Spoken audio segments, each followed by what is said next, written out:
गुलाब और बिक्रम ढाबे के पीछे से आते हैं और धीरे से बर्तन के पास पहुंचते हैं। चल जल्दी कर, जहर डाल दे। एक छोटे से गांव मधुबन में सुरेश नाम का एक मेहनती किसान अपनी पत्नी गीता के साथ रहता था। सुरेश की आर्थिक स्थिति अच्छी नहीं थी। वह एक छोटी सी झोपड़ी में रहता था और लोगों के खेतों में मजदूरी करके अपना गुजारा करता था। एक दिन सुबह सुबह गीता आंगन में खाली चूल्हे के पास बैठी थी। पास ही सुरेश अपने पुराने कपड़े पहने हुए था। सुरेश, थोड़ा जल्दी करो, आज रमेश काका के खेत पर देर हो गई तो वो फिर गुस्सा हो जाएंगे। हाँ गीता, जानता हूँ, पर रात की गर्मी की वजह से नींद ही नहीं आई। इस वजह से पूरा शरीर टूट रहा है। सुरेश, रोज की मजदूरी से कुछ बचता नहीं, ऐसे तो हम भूखे मर जाएंगे। तो मैं सोच रही हूँ कि पीछे की खाली जमीन पर कुछ सब्जियाँ उगा लूं। बिल्कुल, ये तो अच्छी बात है। चलो अब मैं निकलता हूँ। और सुनो, अगर समय मिला तो बाजार से थोड़ा नमक और मिर्च ले आऊंगा। हाँ, ले आना, वरना दाल पानी जैसी लगती है। सुरेश अपना फावड़ा उठाता है और बाहर निकल जाता है।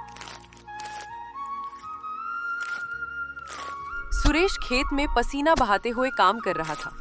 तभी पास में रमेश काका आते हैं। सुरेश, जरा तेजी से काम करो, दोपहर से पहले ये पट्टी तैयार होनी चाहिए। जी काका, पूरी कोशिश कर रहा हूँ, बस जरा थकान हो रही है। थकान एक मजदूर के अंदर नहीं होती सुरेश। जब पेट भर खाना मिलेगा तभी चैन आएगा। काम पूरा करो, फिर कुछ पैसे दूंगा। पैसे नहीं, अगर हो सके तो थोड़ा गेहूं ही दे देना, घर में आटा भी नहीं बचा। रमेश काका थोड़ी देर उसे देखते हैं, फिर सिर हिलाते हुए आगे बढ़ जाते हैं। दोपहर का समय था। सुरेश थका हुआ बैठा था। पास में दो और मजदूर पानी पी रहे थे। सुरेश के पास एक फटी थैली थी जिसमें सिर्फ एक बासी रोटी थी। वह उसे निकालता है और खाने लगता है। सुरेश भाई, आज फिर बासी रोटी खा रहे हो?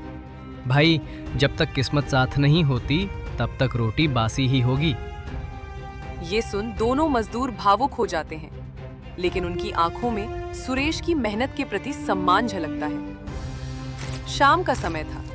गीता मिट्टी का दिया जला रही थी। सुरेश थका हारा घर लौटता है। उसके हाथ में एक कपड़ा बंधा था जिसमें थोड़ा आटा था। सुरेश, क्या लाए? रमेश काका ने कहा पैसे नहीं हैं, पर मेहनत देखकर थोड़ा गेहूं का आटा दे दिया। भगवान उन्हें सुखी रखे, अब 2 दिन चैन से खाना खा सकेंगे। लेकिन सुरेश, हम ऐसे कब तक ये जिल्लत भरी जिंदगी जिएंगे? मुझे तो ऐसी जिंदगी से मर जाना बेहतर लग रहा है।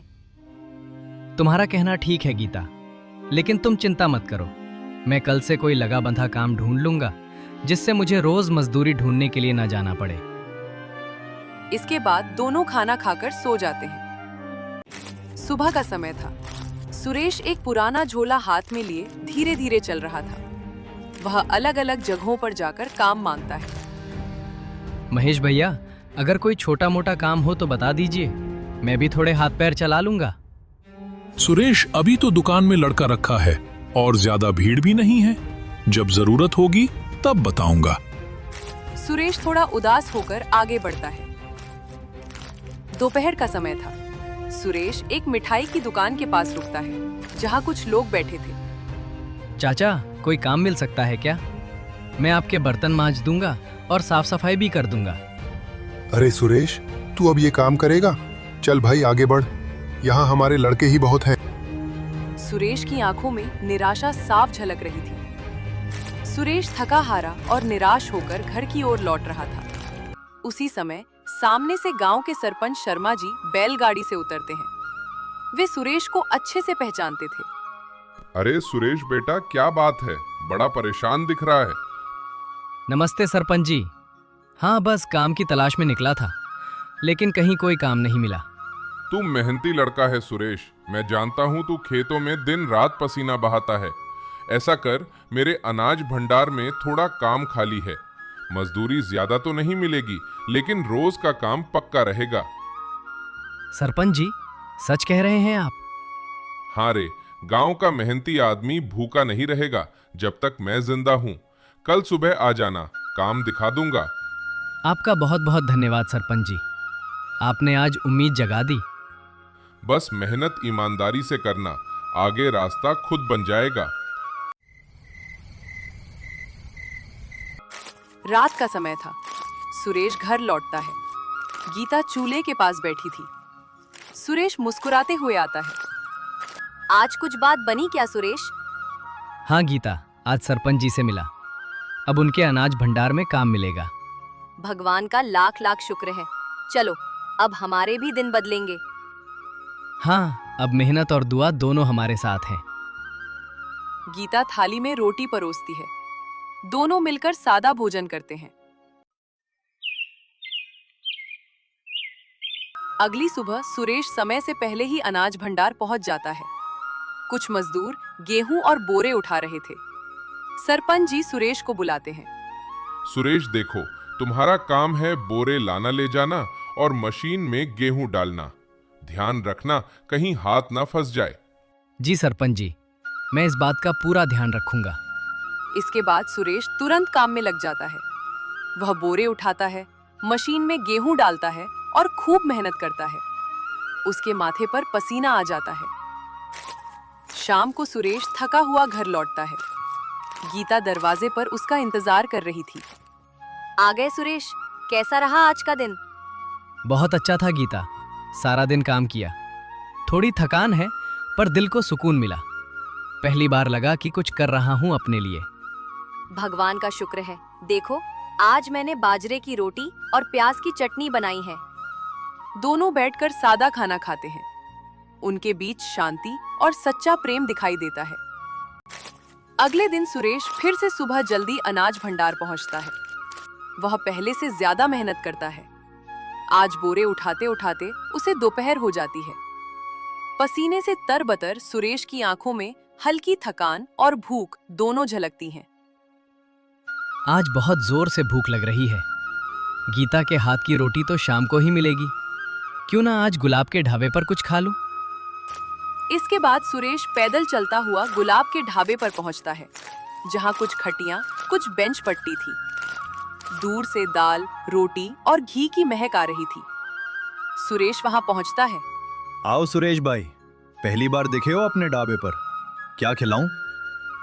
आज जरा भूख तेज लगी है। शामू, एक प्लेट दाल चावल दे दो। वाह, अब तो सुरेश भाई कमाने लगे हैं। हाँ, सरपंच जी के अनाज भंडार में काम मिल गया है। सुरेश हंसता है और शामू प्लेट में गर्मा गर्म दाल चावल परोसता है। कितना अच्छा लगता है जब अपनी मेहनत से कमाए पैसों से पेट भरता है। सुरेश ने दाल चावल खा लिया था। फिर जेब से अपने सिक्के निकालता है और काउंटर की तरफ जाता है। वहां ढाबे का नौकर शामू बैठा था।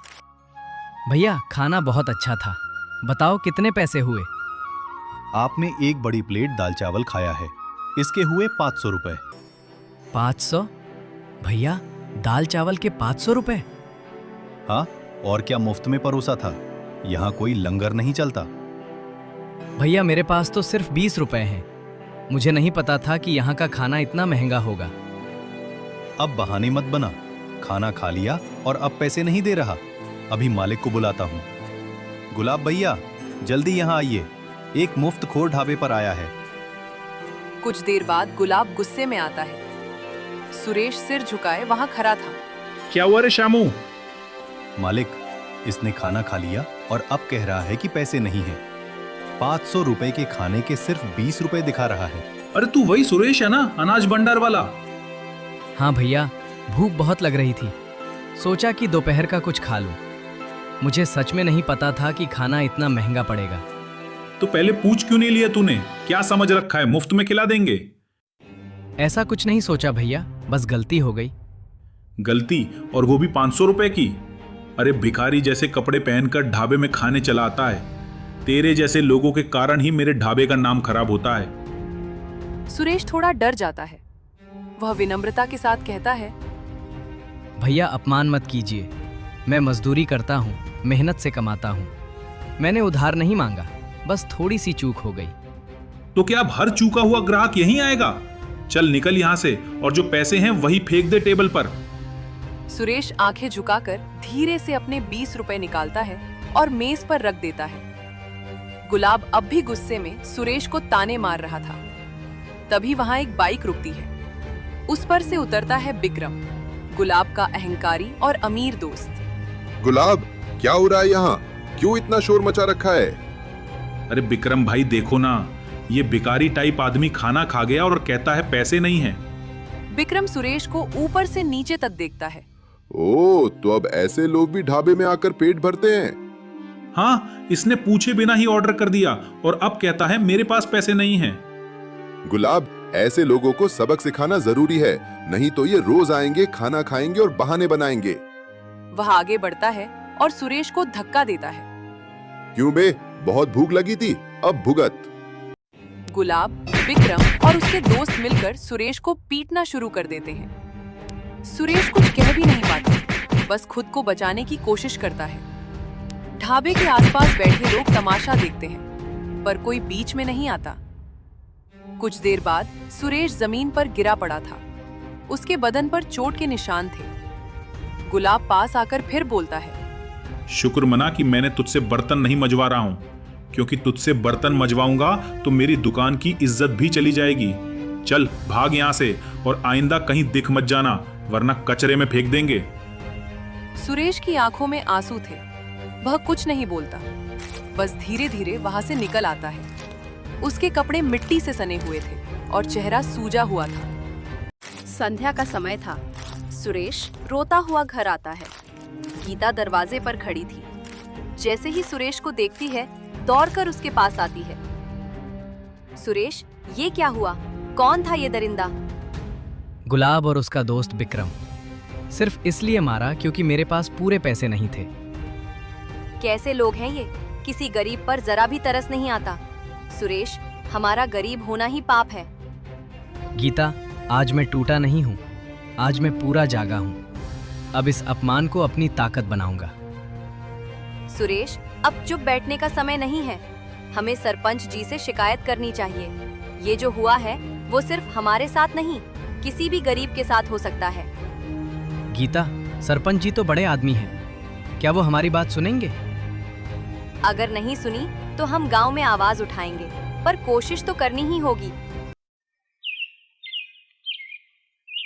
अगली सुबह सरपंच जी अपने चबूतरे पर बैठे हुए थे। चारों ओर गांव के कुछ लोग बैठे थे। सुरेश और गीता वहां पहुंचते हैं। सरपंच जी, सुरेश के साथ जो गुलाब और उसके लोगों ने किया वो गलत था। एक प्लेट दाल चावल के 500 रुपए मांगना, फिर उसे पीटना, क्या यही न्याय है? गीता बहू, मैं मानता हूँ कि सुरेश को मारा गया, पर गुलाब का ढाबा भी तो नामी है। वहाँ अच्छा खाना मिलता है और जब चीज अच्छी हो तो दाम भी थोड़ा ज्यादा होता है। मैंने कभी मुफ्त में खाना नहीं मांगा सरपंच जी। जितना था उतना देने गया था, पर बदले में गालियां और मार मिली। और आप भी गुलाब की तरफदारी कर रहे हैं? क्या गरीब की कोई इज्जत नहीं होती इस गांव में? सरपंच जी थोड़ी देर चुप रहते हैं, फिर बात को मोड़ने की कोशिश करते हैं। ऐसी बात नहीं है बहू, मैं गुलाब को अच्छे से जानता हूँ, लेकिन मैं ये नहीं कहता कि उसने सही किया। तो फिर गलत को गलत क्यों नहीं कहते? ठीक है, मैं इस विषय में गुलाब से एक बार बात करूंगा, देखता हूँ क्या किया जा सकता है। बस एक बात जान लीजिए सरपंच जी, अगर हमें न्याय नहीं मिला तो हम आवाज उठाना जानते हैं। सरपंच जी चुप हो जाते हैं। सुरेश और गीता वहां से चले जाते हैं। दोपहर का समय था। कमरे में गीता और सुरेश चुपचाप बैठे थे। सुरेश की आंखों में गुस्सा और अपमान साफ झलक रहा था। देख लिया सुरेश, जब अपना ही सरपंच गरीब की नहीं सुनता तो ये गांव कैसा होगा? अरे, एक तो इतनी मुश्किल से काम मिला, ऊपर से हरामजादों ने मार कर ये हाल कर दिया। गीता, ये गुलाब बहुत पैसे वाला है, उस पर कोई उंगली नहीं उठा सकता। सरपंच भी उसकी तरफदारी करता है, लेकिन अब बहुत हो गया। अब न्याय मैं खुद करूंगा। तो फिर क्या करेंगे हम? इस तरह तो न्याय मिलेगा नहीं। अपने अपमान का बदला लेकर रहूंगा, चाहे जो हो जाए। सुरेश तेजी से दरवाजे से बाहर निकल जाता है। गीता पीछे से चिल्लाती है, लेकिन सुरेश नहीं रुकता। उधर सरपंच जी धीरे धीरे चलते हुए ढाबे पर पहुंचते हैं। गुलाब मुस्कुराकर उनका स्वागत करता है। अरे सरपंच जी, आइए बैठिए, कुछ खिलाऊं आपको? अरे गुलाब, पहले मुझे तुझसे कुछ बात करनी है। सुना है तूने कल सुरेश को पीटा। तो क्या करता सरपंच जी, वो भीख मांगने जैसे हालत में मेरे ढाबे पर बैठा था। उसने खाने तक के पैसे नहीं दिए। अब बताओ, ऐसे आदमी को कौन झेले? हाँ, काम तो तेरा अच्छा चलता है, लेकिन लोगों को मारना, ये कहाँ की समझदारी है? वो खुद ही मार खाने लायक हरकतें करता है। ढाबे पर बैठा और पैसे नहीं दिए, उल्टा जिद करने लगा। देख, आए दिन तेरे ढाबे से लोगों के पीटे जाने की खबरें आती हैं। मैं तुझे पहले भी समझा चुका हूँ, अगर ऐसे ही चलता रहा तो एक दिन तुझे बड़ा नुकसान हो सकता है। हर किसी की इज्जत होती है गुलाब, चाहे गरीब हो या अमीर। अगली बार किसी को मारने की खबर आई तो पंचायत में तेरे खिलाफ बात होगी। ये कहकर सरपंच जी वहाँ से चले आते हैं, पर गुलाब का चेहरा तन जाता है। रात हो चुकी थी। सुरेश अकेला जंगल में चल रहा था। अब और सहन नहीं होगा, या तो मैं मर जाऊंगा या फिर इस जुल्म को मिटा दूंगा। घर पर गीता दरवाजे पर खड़ी थी और बार बार रास्ते की ओर देख रही थी। सुरेश अभी तक नहीं आए, न जाने कहाँ चले गए। न कुछ बताया, न कुछ कहा। उधर जंगल के किनारे एक पेड़ के नीचे सुरेश अकेला बैठा था। उसका चेहरा दुखी और क्रोध से भरा था। गुलाब, तेरा ये अपमान भूला नहीं जाएगा। एक दिन मैं भी कुछ बनूंगा, फिर देखना क्या होगा। तभी पीछे से एक मधुर स्वर सुनाई देता है। बेटा, रात के इस अंधेरे में तू यहाँ अकेला क्यों बैठा है? और तेरे चेहरे पर इतनी उदासी और क्रोध क्यों है? सुरेश चौंकता है। वह बाबा को इस प्रकार देखकर कुछ देर चुप रहता है। कुछ नहीं बाबा, जिंदगी ने मजाक बना दिया है मेरा। भूखा हूँ, लेकिन पेट की आग से ज्यादा दिल में आग जल रही है। बेटा, तू अपने दुख बांट सकता है। बोल, क्या हुआ? सुरेश पूरा किस्सा बाबा को बताता है। गरीबी की वजह से बेइज्जती, ढाबे पर पिटाई और गीता की चिंता। बेटा, यह दुनिया बाहरी दिखावे को महत्व देती है, लेकिन ईमानदार और मेहनत करने वाले कभी हारते नहीं। इसके बाद बाबा अपनी पोटली खोलते हैं। उसमें से एक थाली में स्वादिष्ट भोजन निकालते हैं। ले बेटा, भूखा है ना, पहले कुछ खा ले। बाबा, मैं नहीं खा सकता, मेरे पास देने को कुछ नहीं है। अगर पैसे नहीं दिए तो कहीं आप भी गुलाब की तरह। अरे बेटा, यह तो सेवा है, सौदा नहीं। इंसानियत में कुछ देने के लिए दिल बड़ा चाहिए, पैसा नहीं। बाबा का यह व्यवहार देख सुरेश की आंखें भर आती हैं। धन्य हैं आप बाबा। ये कहकर सुरेश खाना खाने लगता है। कुछ ही देर में वह सारा खाना खा लेता है। अब उसके चेहरे पर संतोष था। तो अब मुझे ये बता कि तेरे मन में क्या इच्छा है? तू क्या चाहता है जीवन में? बाबा, मेरी तो बस यही तमन्ना है कि मैं एक ऐसा ढाबा खोलूं जहां से कोई भी गरीब भूखा ना लौटे, जिसके पास पैसे ना भी हों फिर भी वो स्वादिष्ट खाना खा सके। क्योंकि मैंने खुद भूख और अपमान झेला है बाबा, और मैं नहीं चाहता कि किसी और के साथ ऐसा हो। बाबा गंभीर होकर सुरेश को गौर से देखते हैं। हे सुरेश, तेरी नीयत बहुत साफ है।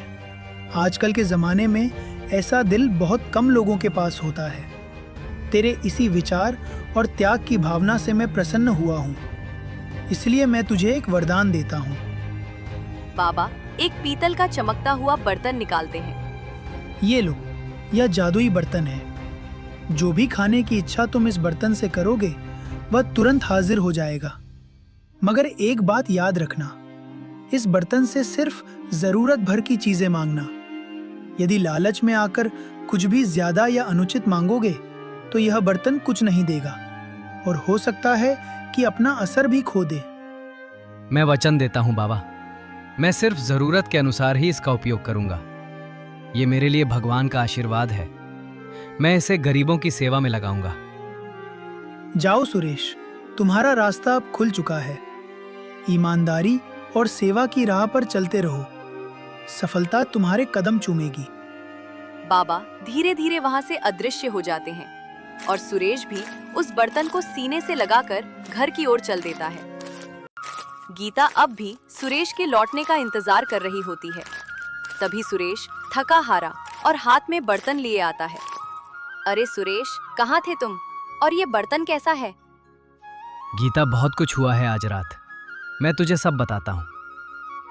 दोनों घर के भीतर चले जाते हैं। गीता, आज जंगल में साधु बाबा मिले। उन्होंने मुझे खाना खिलाया और मेरी बातों से खुश होकर ये जादुई बर्तन दिया।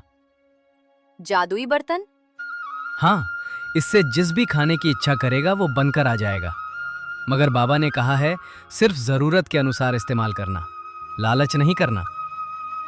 अरे वाह सुरेश, फिर तो चलो देखते हैं कि ये सच में काम करता है या नहीं।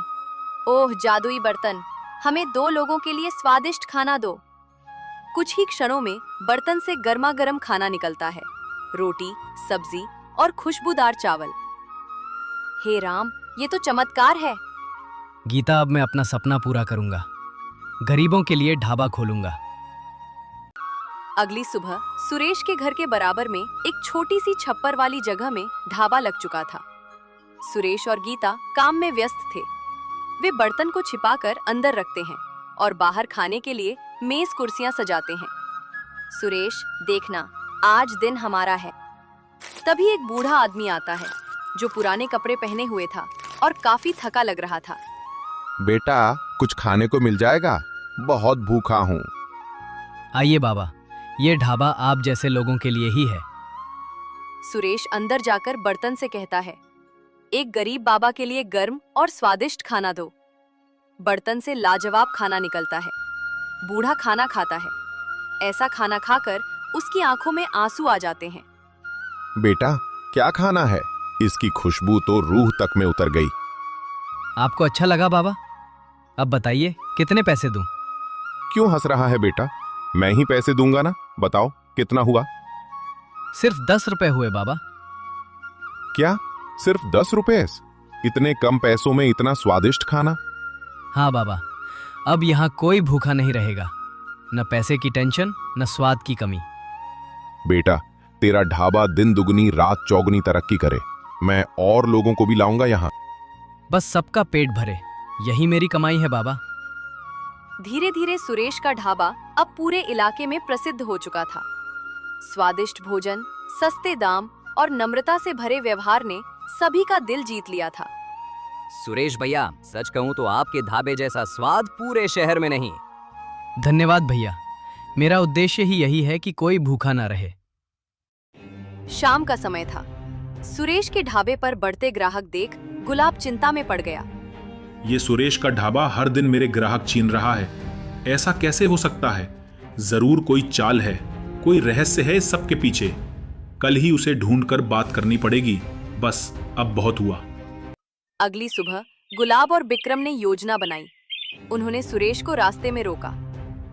सुरेश, अब बता, तू इतनी जल्दी कैसे आगे बढ़ गया? कुछ नहीं, बस ईश्वर की कृपा और मेहनत है। झूठ मत बोल। इतने में गुलाब और बिक्रम ने सुरेश को पीटना शुरू कर दिया। फिर सुरेश को मजबूर होकर सब कुछ बताना पड़ा। यह सुन गुलाब और बिक्रम ने देर नहीं लगाई। वे उसी रात सुरेश के घर जा पहुंचे। ओ बर्तन, हमें सोना चांदी दे, बहुत धन चाहिए हमें। बर्तन शांत रहा, जैसे उसने कुछ सुना ही न हो। शायद ये खाना देने वाला बर्तन है। ओ बर्तन, हमारे लिए स्वादिष्ट खाना बना। लेकिन बर्तन फिर भी शांत रहा। न कोई आवाज, न किसी प्रकार का खाना। धोखा दिया इस सुरेश ने। इस बर्तन में कुछ नहीं। चलो छोड़ो इसे, ये सब नाटक है। इसके पीछे कोई और ही बात है और हम इसका पता लगाकर ही रहेंगे। गुलाब और बिक्रम गुस्से से तिलमिलाकर वहां से चले गए। अगले दिन भी सुरेश का ढाबा पहले जैसा ही चल रहा था। लोग स्वादिष्ट खाना खा रहे थे और खाने की खुशबू हवा में फैल रही थी। सुरेश भैया, आप जैसे लोग समाज की असली संपत्ति हैं। बस आप सबका आशीर्वाद बना रहे, वही काफी है। गुलाब और बिक्रम गुस्से में इधर उधर टहल रहे थे, क्योंकि उसकी दुकान के काफी ग्राहक कम हो गए थे और उन्हें आर्थिक तंगी भी झेलनी पड़ रही थी। ये सुरेश कैसे हर दिन 100 से 200 ग्राहकों को खिला देता है? कोई तो राज है उसके पास। कल उस बर्तन से पैसे मांगने पर भी कुछ नहीं निकला। मुझे तो लगता है कुछ न कुछ जादू है उसमें।